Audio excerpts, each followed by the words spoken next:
February 1970. Pomona Raceway, California. The air is thick with nitro, rubber, and anticipation. The Christmas tree counts down. Bill, Grumpy Jenkins mashes the throttle on his white 1967 Camaro, disguised as a 68. The slicks bite hard. Front end lifts just enough. The quarter-mile vanishes in 9.98 seconds flat. Trap speed, 138.46 miles per hour. The first 9-second run in the history of NHRA Pro Stock. 2 races later, after another crushing victory at Gainesville, the hammer drops. NHRA officials declare the car illegal. They ban it from competition, and they begin rewriting the technical standards that would govern the class for decades. One man, one chemical trick, one radical weight reduction method, and the entire sport was forced to change forever. How did Bill Jenkins do it? And why did NHRA have no choice but to act? Welcome back to Regal Rides, the channel dedicated to the golden era of NHRA drag racing, the band machines that shook the sport, the classic muscle cars we still dream about, and the controversies that forever changed the rulebook. I'm your host, and today we're going back to the very beginning of Pro Stock, to the moment one man pushed the boundaries so far that NHRA had to rewrite their technical standards just to keep up.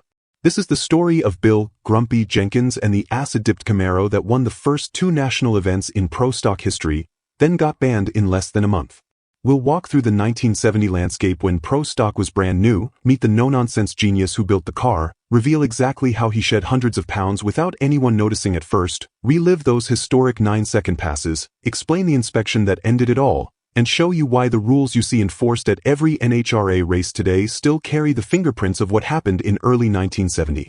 If you live for stories of factory wars, engineering brilliance, rule-bending innovation, and the constant tug-of-war between racers and the rule makers, stay with me.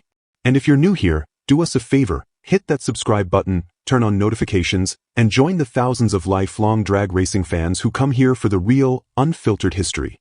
Let's drop the hammer and get started. It's early 1970 and drag racing is at a crossroads.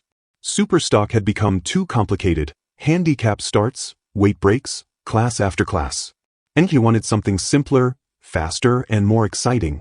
Heads-up racing with cars that still looked like what you could buy at the dealership, but with enough power to scare you. Enter Pro Stock. Born directly from Superstock roots, but now it's pure, no-compromise competition. No more dial-ins. No more breaking out. First to the finish line wins. The factory wars are raging hotter than ever.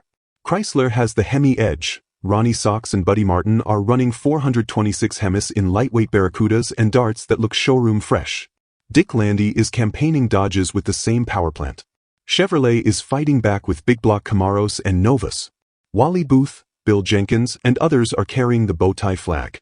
The rules in 1970 are still taking shape, but the foundation is clear. Minimum weight is calculated at 7 pounds per cubic inch of engine displacement. Bodies must be 1968 model year or newer, the famous 2-year stale date, rule designed to prevent teams from using brand new, ultralight factory cars. Interior must remain mostly stock, upholstery, carpet, headliner, even some chrome trim. No full tube chassis yet. Big blocks dominate. 426 Hemis, 427 454 Chevys, tunnel Rams, dual quads, high stall converters, slapper bars for traction. Cars still look remarkably stock on the outside. This is the dawn of modern Pro Stock. The first national event is the 1970 Winter Nationals at the Fairplex in Pomona, California, February 1st through 8. The paddock is electric. Everyone knows the rules are about to be tested hard, and one team is ready to test them harder than anyone else. But while everyone else was building to the rules, one team was quietly exploiting a loophole no one saw coming, turning a seemingly innocent stock Camaro into something dangerously light and impossibly fast. Meet the man who made the entire NHRA rulebook scramble. His name is William Tyler Jenkins. To the drag racing world, he will always be Grumpy. A nickname he earned honestly, short temper when things weren't done right, laser-focused when they were. Bill wasn't just a driver. He was an engine builder first. A relentless experimenter. A man who lived at the edge of the rulebook. In the early 1960s, he dominated Superstock with Mopar. Chrysler factory ride. Big wins. National dragster covers. But by 1966, he made the switch that would define the rest of his career. Chevrolet. He brought with him revolutionary ideas. Dry sump oiling systems, slick shift 4 speeds, meticulous head porting, and tuning so precise it bordered on obsession. Before 1970, he had already racked up super stock national event wins, match race dominance, and the respect, and sometimes frustration, of NHRA officials. They knew he read the rulebook the way a lawyer reads the tax code, looking for every possible advantage. And in 1970, with pro stock just getting started, Grumpy was about to find one of the biggest advantages anyone had ever discovered. The brand new pro stock class created a very specific problem. Every team needed maximum performance inside a body that still had to look and weigh like a street car. Weight was everything. Every pound you could legally shed meant better acceleration, quicker 60-foot times, higher trap speeds. Jenkins was hunting for a massive, unfair advantage, one that wouldn't be obvious during normal tech inspection. He found his answer in a car that already existed. A 1967 Camaro shell, built in December 1966. Originally prepared for Roger Penske's SCCA Trans Am effort. Chevrolet had sent the body out for acid dipping, chemical milling in giant acid baths that stripped away layers of steel, leaving panels paper thin. The idea was to save weight for road racing. But the body was so light engineers worried it would crumple under cornering loads. So the project was abandoned. The shell was sold. Jenkins bought it. He saw potential where others saw scrap. Step 1. Make it legal for NHRA Pro stock. The rule said 1968 or newer models only. So Jenkins and his crew carefully disguised the car as a 1968 Camaro, swapped door glass to eliminate vent windows, added 1968 grille, hidden headlights, side marker lights, trim pieces. From 10 feet away it looked compliant. From the inside? A different story. The panels were so thin you could almost see light through them in places. Safety risk? Absolutely. But the weight savings? Potentially hundreds of pounds. The competition, Sox and Martin, Landy, Booth, were building newer cars with big hemis and fresh bodies. Jenkins had something they didn't. A ghost from 1967, carrying a secret that would soon shake the entire class. They had the plan. They had the chemistry. They had the skill. What they created was so effective, so far ahead of the field, that NHRA would have no choice but to act. Here's exactly how they built the monster, and how it dominated the very first races of pro stock. Now we get to the heart of the story, the actual build. The innovation that made this Camaro different from every other car in the brand new pro stock class. Acid dipping. Chemical milling. The process is deceptively simple in concept, brutally effective in execution. The entire 1967 Camaro body shell, fenders, doors, quarters, roof, hood, was carefully supported inside a custom roll cage, then lowered into massive acid baths. Industrial-grade chemical solution ate away thin layers of steel, hour after hour. The goal? Reduce panel thickness from factory spec of about 0.032 to 0.035 inches down to something closer to 0.010 to 0.015 inches in places. Paper thin. Almost translucent when held up to light. This wasn't backyard stuff. This was aerospace-level work, likely done at a facility that normally lightened aircraft components for military or racing programs. Jenkins' crew, led by fabricator and crew chief Joe Trison, handled the dangerous reassembly. Every seam had to be re-welded with precision. Every structural point reinforced. The roll cage became not just safety equipment. It became the skeleton holding the entire car together. They tested carefully at first. Short shakedown runs on private property. Then longer pulls. The difference was immediate and shocking. The car accelerated harder, hooked up better, carried more speed down the track. But because power-to-weight ratio is king in drag racing. Every pound you remove is like adding horsepower, without ever touching the engine. And they had removed a lot of pounds. Estimates from the time range from 200 to as much as 400 pounds lighter than a stock-bodied competitor. That's the difference between running 10.20s and breaking into the nines. Now let's talk about the power plant. Under the hood sat one of Chevrolet's crown jewels, the all-aluminum ZL1427 Big Block. Officially rated at 430 cubic inches, but in race trim closer to 430 plus cubes. Roughly 550 horsepower, some say more, on race fuel. Dual Holley 4 barrels on a high-rise tunnel ram intake. High compression, somewhere around 12:1. Solid lifter cam. Ported heads. Everything blueprint to perfection. The chassis received the same obsessive attention. Slapper bars for rear traction. Reinforced frame connectors. The whole package was designed to put every ounce of that power to the ground. This wasn't just a fast car. This was a weapon disguised as a street machine. The performance gains were staggering. A normal big block Camaro in super stock trim might run high 10s on a good day. After the acid dip and full race prep, this car was capable of low 10s, then high 9s. That's not incremental improvement. That's a quantum leap. And the best part, for Jenkins at least, was that the car still looked legal. The disguise was meticulous. 1968 door glass eliminated the vent windows. Correct grille, hidden headlights, side marker lights, proper trim pieces. From the tech inspector's quick walk around, it passed as a 1968 model. No obvious tube chassis. No flared fenders. No glaring weight reduction tricks visible without a teardown. Secrecy was absolute. Only a handful of people knew the full extent of the acid dipping. The car was rolled out for the very first pro stock national event, the 1970 Winter Nationals at Pomona. No one in the pits had any idea what they were really looking at. A 1967 shell carrying a secret that weighed hundreds of pounds less than it should. A monster in stock clothing. The testing numbers had been promising. The shakedown runs had been eye-opening. Now it was time to see if the theory held up under real national event pressure. Spoiler alert, it didn't just hold up. It dominated. The numbers were unreal. The car flew. But when it rolled into Pomona for the very first pro stock national, everyone noticed. Especially the rule enforcers. February 1st through 8, 1970. NHRA Winter Nationals. Pomona Raceway. The debut of pro stock as a national event class. Qualifying is brutal. Jenkins lays down a 10.08 ET at 139.31 miles per hour, good enough for number 2 position. Then eliminations begin. First round, against Bill Heelshire. Jenkins drops the hammer. 9.98 seconds at 138.46 miles per hour. The first 9-second pass in pro stock history. The crowd erupts. The announcer loses his mind. The pits go silent for a moment, then explode in conversation. He advances. Round after round, the Camaro hooks hard, runs straight, and leaves everyone behind. Final round, Ronnie Sox in the Hemi Barracuda.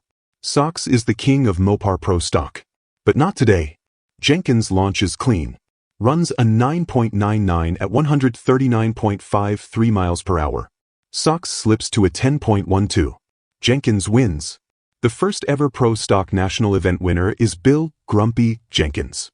The man who just broke the 10-second barrier in the brand new class. Media coverage is instant and massive. Hot Rod, Carcraft, National Dragster, all of them lead with the story.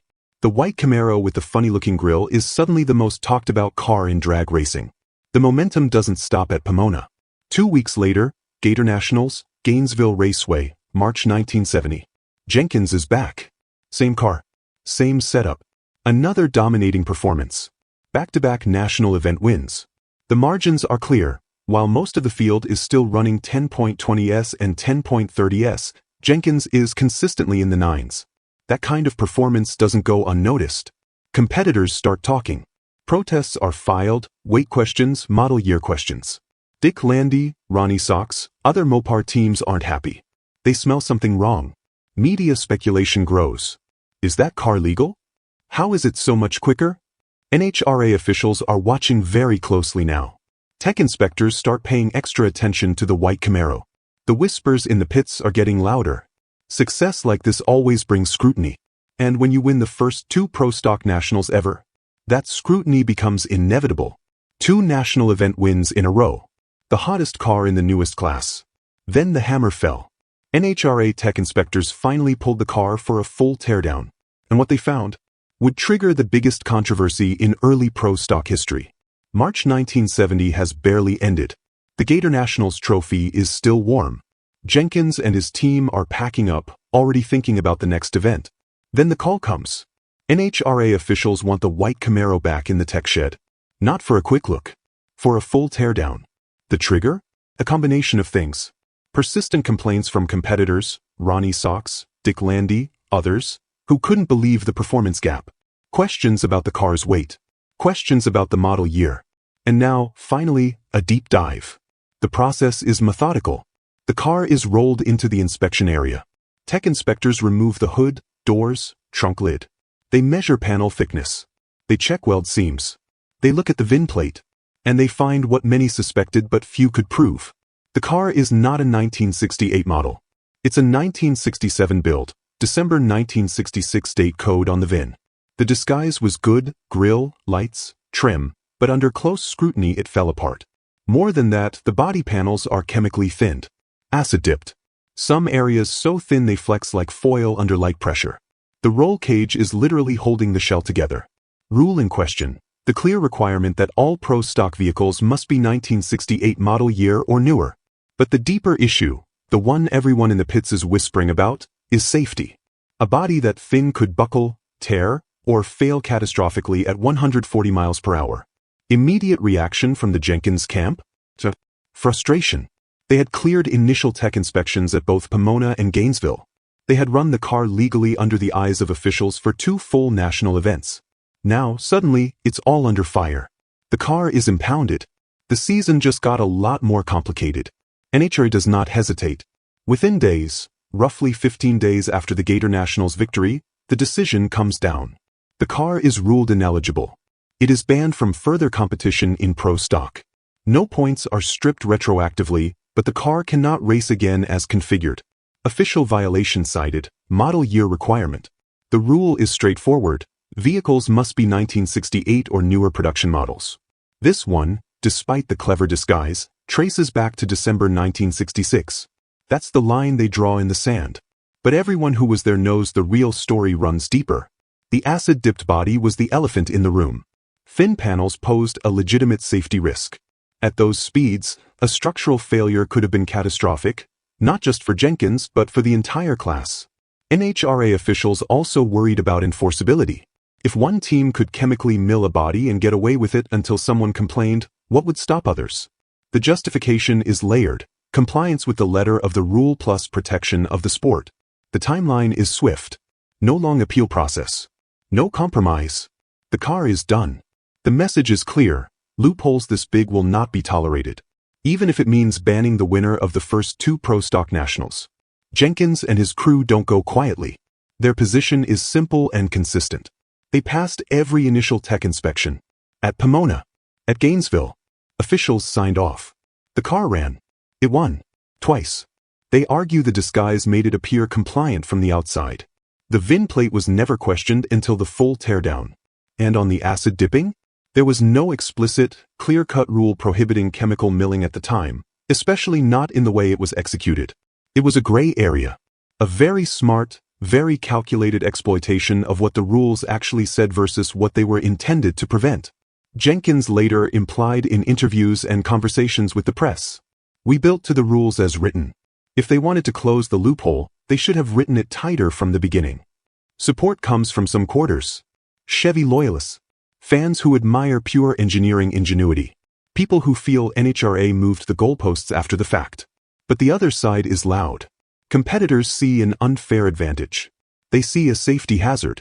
They see a team that pushed too far. The debate splits the paddock. Innovation versus responsibility. Pushing boundaries versus endangering the sport. Both sides have merit. Jenkins didn't break a rule that was clearly written. NHRA didn't want to wait until a paper-thin body failed at speed before they acted. The controversy rages for weeks in the pages of Hot Rod, Carcraft, and National Dragster. But the decision stands. The car is illegal. The era of the acid-dipped Camaro is over. 1630 to 1645. Fishing pole Arihook number 5. Narration. The fight was loud. The debate was heated. But NHRA had made their call. And what they did next wasn't just about one car. They changed the game. For good. NHRA moves quickly to close the door. While the official ban rests on the model year violation, the deeper lesson is absorbed. Body integrity becomes a priority. Inspection procedures tighten. VIN checks become more thorough. Officials start looking closer at panel thickness, weld quality, and hidden modifications. Although chemical thinning was already frowned upon, the Jenkins case drives home the need for explicit language and enforcement. Into the 1971 season, the rules evolve. Stricter body checks. Clearer prohibitions on any form of chemical or extreme material removal. The message is unmistakable. Pro stock will remain stock appearing and safe. No more paper-thin bodies. No more clever disguises of older cars. The paddock adjusts. Some teams grumble. Others breathe a sigh of relief. But everyone understands, the acid-dipped Camaro didn't just win races. It forced the rulebook to grow up. The ruling hits like a parachute break at the top end. The acid-dipped Camaro is done.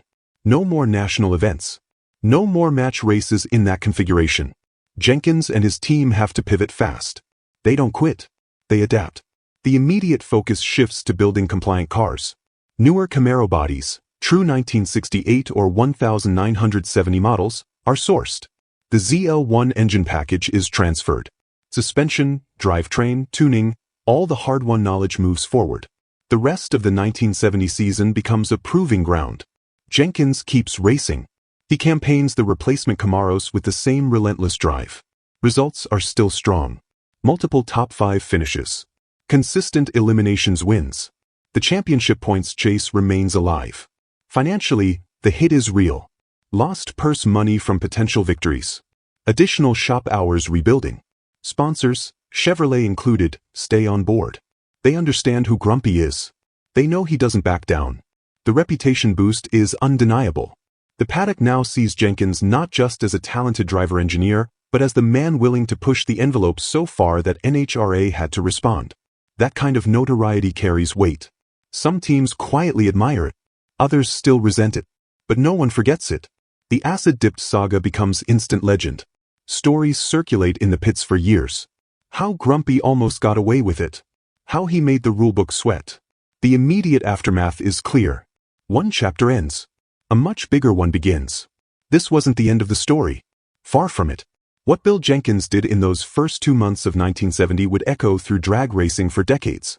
You can still see the fingerprints of that controversy at every single NHRA national event today. Look at Pro Stock now. Every car that rolls to the line in 2025 carries subtle traces of what happened in early 1970.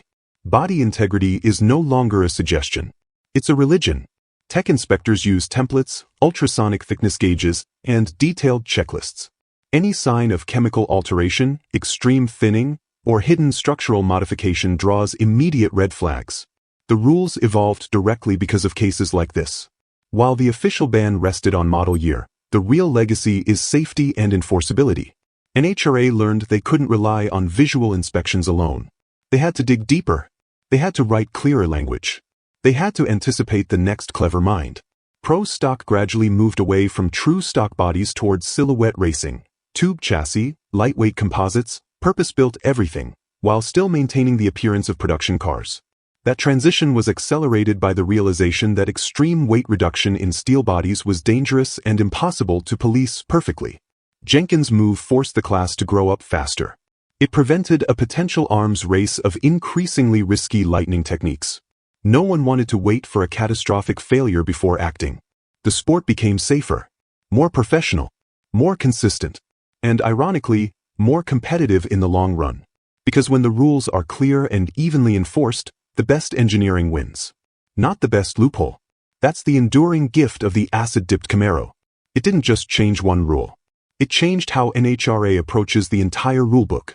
The rest of the pro stock world had to react. Some teams were furious. They felt NHRA had let the car race, let it win, twice, then changed the game after the fact. Others were quietly relieved. The performance gap had been embarrassing. No one wanted to chase a car that was 300 to 400 pounds lighter than it had any right to be. Adaptation happened quickly. Everyone tightened their inspection prep. More teams started running roll cages as structural elements rather than just safety. Weight reduction shifted to legal areas. Aluminum components, lightweight glass, gutted interiors done by the book. The Mopar teams, Sox and Martin especially, came back strong in 1971. Ronnie Sox would win the championship multiple times. Bob Glidden would dominate later in the decade. The playing field leveled. The rules became more balanced. New innovations emerged in areas NHRA hadn't restricted yet: better aerodynamics, advanced tire compounds, electronic ignition timing. The championship picture changed. No single team ran away with it the way Jenkins had in those first 2 events. The paddock became more competitive, more professional, more focused on pure racing rather than rule interpretation. That's the ripple effect of one banned Camaro. It forced everyone to raise their game. Bill Grumpy Jenkins passed away in 2012 at the age of 81. His influence is permanent. Inducted into the Motorsports Hall of Fame of America. Mentioned in every serious history of pro stock. The original acid-dipped Camaro? It was sold off years ago. Pieces of it have surfaced in private collections. Some components have been used in tribute cars and replicas. Restored elements occasionally appear at nostalgia events. But the car itself is mostly legend now. Today, when you watch modern pro stock cars, tube frame, carbon fiber, 10,000 revolutions per minute small blocks. Remember, every safety rule, every inspection procedure, every body template carries a small echo of what happened in February and March of 1970. Grumpy didn't just win races. He made the sport better. Whether you call it genius or rule bending, the results are still on the track. So here's the final question. Was it brilliant innovation? Or did he push too far? Was it genius or overreach? The debate still rages among drag racing fans. But one thing is beyond argument. Bill Jenkins changed the game forever. Now let's bring it all home. Let's bring it all together. In the first weeks of 1970, Bill Grumpy Jenkins took a 1967 Camaro shell, already acid-dipped for another project, disguised it as a 1968 model, dropped in a monster ZL1 big block, and turned it into the most dominant car in the brand new pro stock class. He won the very first national event at Pomona with the class's first 9-second pass. He backed it up with another victory at Gainesville. Then NHRA stepped in. A full teardown revealed the truth. Wrong model year, paper-thin body panels. The car was banned. Officially for the model year rule. In reality, because the safety implications of chemically milled steel at 140 miles per hour were too serious to ignore. That single decision forced NHRA to tighten body integrity inspections, strengthen VIN verification, and make it crystal clear that extreme weight reduction tricks like acid dipping would never again slip through. The long-term result? A safer, fairer, more professional pro stock class that evolved into the high-tech silhouette racers we watch today. Was Jenkins a genius who simply read the rulebook better than anyone else? Or did he push the envelope too far and force NHRA's hand? The honest answer is both. He was brilliant. He found a loophole that existed because the rules were still young. He exploited it legally, until the officials decided the risk was unacceptable. NHRA did what governing bodies are supposed to do: protect the competitors, protect the sport, and close dangerous doors before someone gets hurt. Both sides were right in their own way. And that tension, between innovation and regulation, is exactly what has always driven drag racing forward. This story isn't just about one banned Camaro. It's about how one man's relentless pursuit of speed changed the rulebook forever, and made every pro stock race that followed a little safer, a little fairer, and a lot more competitive. So what's your take? Was Grumpy Jenkins a pure innovator who got unfairly targeted? Or did he bend the rules until they had to be rewritten? Drop your thoughts in the comments below. I read every one, and I love hearing from longtime fans who remember these days firsthand. If this deep dive into NHRA history hit the spot, make sure you're subscribed to Regal Rides. Hit that bell icon so you never miss the next one. And if you learned something new or just enjoyed the ride, give this video a thumbs up. It really helps the channel reach more people who love this sport the way we do. Next time we're staying with Bill Jenkins, because his story doesn't end here. Coming up, the 1972 Vega that took pro stock to another level. Another masterpiece from the same man who once made the rulebook sweat. You won't want to miss it. Until then, keep the rubber side down, and we'll see you at the next race. Take care.